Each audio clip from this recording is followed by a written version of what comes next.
Book 6, Part 2. Then shall we proceed to show that the corruption of the majority is also unavoidable, and that this is not to be laid to the charge of philosophy any more than the other? By all means. And let us ask and answer in turn, first going back to the description of the gentle and noble nature. Truth, as you will remember, was his leader, whom he followed always and in all things. Failing in this, he was an impostor, and had no part or lot in true philosophy. Yes, that was said. Well, and is not this one quality, to mention no others, greatly at variance with present notions of him? Certainly, he said. And have we not a right to say in his defence that the true lover of knowledge is always striving after being? That is his nature. He will not rest in the multiplicity of individuals, which is an appearance only, but will go on.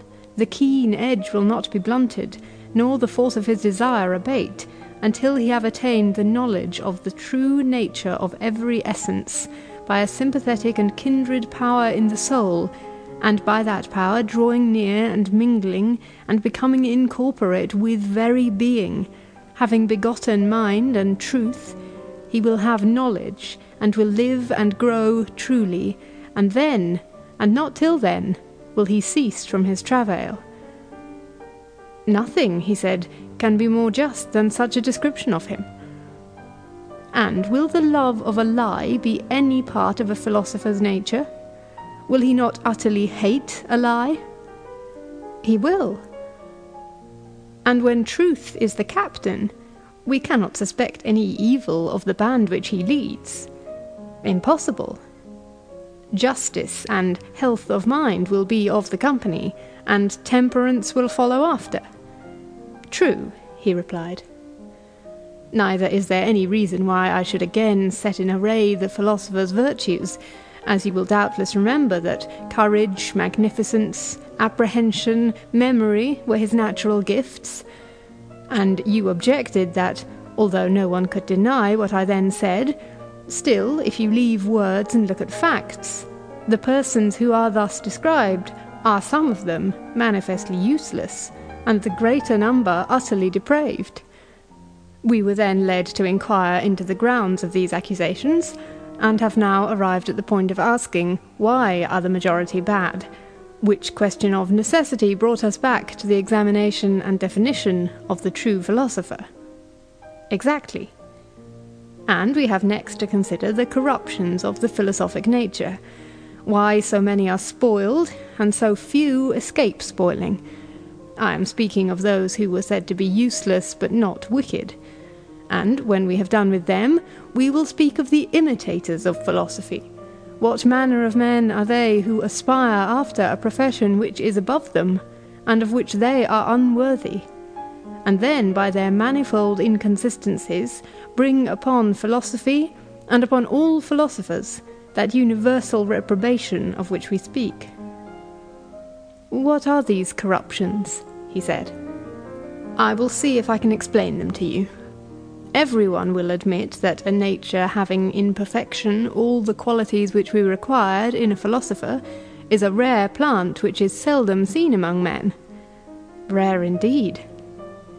And what numberless and powerful causes tend to destroy these rare natures? What causes? In the first place, there are their own virtues, their courage, temperance, and the rest of them, every one of which praiseworthy qualities, and this is a most singular circumstance, destroys and distracts from philosophy the soul which is the possessor of them. That is very singular, he replied. Then there are all the ordinary goods of life, beauty, wealth, strength, rank, and great connections in the state.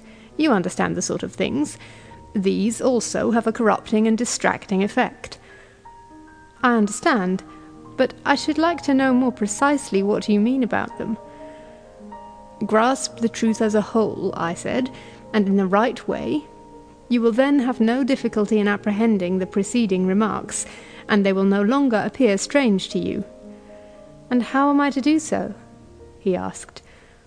Why, I said, We know that all germs or seeds, whether vegetable or animal, when they fail to meet with proper nutriment, or climate, or soil, in proportion to their vigour, are all the more sensitive to the want of a suitable environment. For evil is a greater enemy to what is good than to what is not. Very true. There is reason in supposing that the finest natures, when under alien conditions, receive more injury than the inferior, because the contrast is greater. Certainly. And may we not say, Adeimantus, that the most gifted minds, when they are ill educated, become preeminently bad? Do not great crimes and the spirit of pure evil spring out of a fullness of nature, ruined by education rather than from any inferiority? Whereas weak natures are scarcely capable of any very great good or very great evil. There I think that you are right. And our philosopher follows the same analogy. He is like a plant, which, having proper nurture, must necessarily grow and mature into all virtue, but if sown and planted in an alien soil, becomes the most noxious of all weeds, unless he be preserved by some divine power. Do you really think, as people so often say, that our youth are corrupted by sophists, or that private teachers of the art corrupt them in any degree worth speaking of?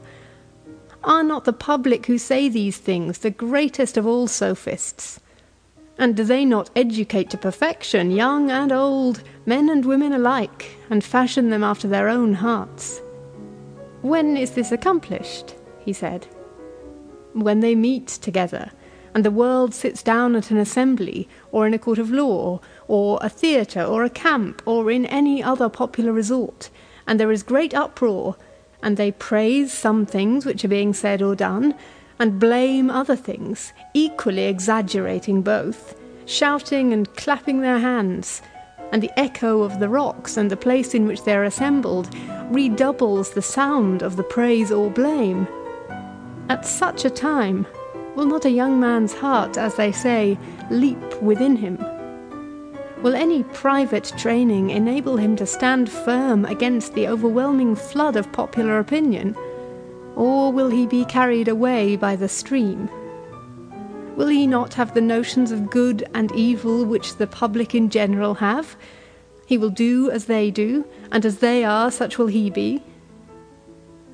Yes, Socrates, necessity will compel him. And yet, I said, there is a still greater necessity, which has not been mentioned. What is that? The gentle force of attainder, or confiscation, or death, which, as you are aware, these new sophists and educators, who are the public, apply when their words are powerless. Indeed they do, and in right good earnest. Now, what opinion of any other sophist, or of any private person, can be expected to overcome in such an unequal contest? None, he replied. No, indeed, I said. Even to make the attempt is a great piece of folly. There neither is, nor has been, nor is ever likely to be, any different type of character, which has had no other training in virtue but that which is supplied by public opinion. I speak, my friend, of human virtue only. What is more than human, as the proverb says, is not included. For I would not have you ignorant that in the present evil state of governments, whatever is saved and comes to good is saved by the power of God, as we may truly say. I quite assent, he replied. Then let me crave your assent also to a further observation. What are you going to say? Why, that all those mercenary individuals, whom the many call sophists, and whom they deem to be their adversaries, do in fact teach nothing but the opinion of the many, that is to say, the opinions of their assemblies, and this is their wisdom. I might compare them to a man who should study the tempers and desires of a mighty strong beast who is fed by him, He would learn how to approach and handle him, also at what times and from what causes he is dangerous, or the reverse, and what is the meaning of his several cries, and by what sounds, when another utters them, he is soothed or infuriated. And you may suppose further, that when, by continually attending upon him, he has become perfect in all this, he calls his knowledge wisdom, and makes of it a system or art which he proceeds to teach, although he has no real notion of what he means by the principles or passions of which he is speaking, but calls this honourable and that dishonourable, or good and evil, or just or unjust, all in accordance with the tastes and tempers of the great brute. Good he pronounces to be that in which the beast delights, and evil to be that which he dislikes. And he can give no other account of them, except that the just and noble are the necessary, having never himself seen, and having no power of explaining to others the nature of either, or the difference between them, which is immense. By heaven, would not such a one be a rare educator? Indeed he would. And in what way does he who thinks that wisdom is the discernment of the tempers and tastes of the motley multitude, whether in painting or music, or finally in politics, differ from him whom I have been describing? For when a man consorts with the many, and exhibits to them his poem, or other work of art, or the service which he has done the state, making them his judges, when he is not obliged, the so-called necessity of Diomede will oblige him to produce whatever they praise. And yet the reasons are utterly ludicrous, which they give in confirmation of their own notions about the honourable and good. Did you ever hear any of them which were not? No, nor am I likely to hear. You recognise the truth of what I have been saying? Then let me ask you to consider further whether the world will ever be induced to believe in the existence of absolute beauty, rather than of the many beautiful, or of the absolute in each kind, rather than of the many in each kind? Certainly not. Then the world cannot possibly be a philosopher. Impossible. And therefore philosophers must inevitably fall under the censure of the world. They must. And of individuals who consort with the mob and seek to please them. That is evident. Then do you see any way in which the philosopher can be preserved in his calling to the end? And remember what we were saying of him, that he was to have quickness and memory and courage and magnificence. These were admitted by us to be the true philosopher's gifts. Yes. Will not such an one from his early childhood be in all things first among all, especially if his bodily endowments are like his mental ones? Certainly, he said. And his friends and fellow citizens will want to use him as he gets older for their own purposes. No question.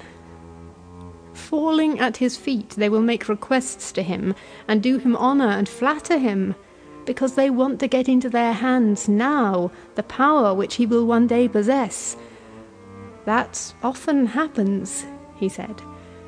And what will a man such as he is be likely to do under such circumstances, especially if he be a citizen of a great city, rich and noble, and a tall, proper youth? Will he not be full of boundless aspirations, and fancy himself able to manage the affairs of Hellenes and of barbarians, and having got such notions into his head, will he not dilate and elevate himself in the fullness of vain pomp and senseless pride? To be sure he will. Now, when he is in this state of mind, if someone gently comes to him and tells him that he is a fool and must get understanding, which can only be got by slaving for it, do you think that under such adverse circumstances he will be easily induced to listen? Far otherwise.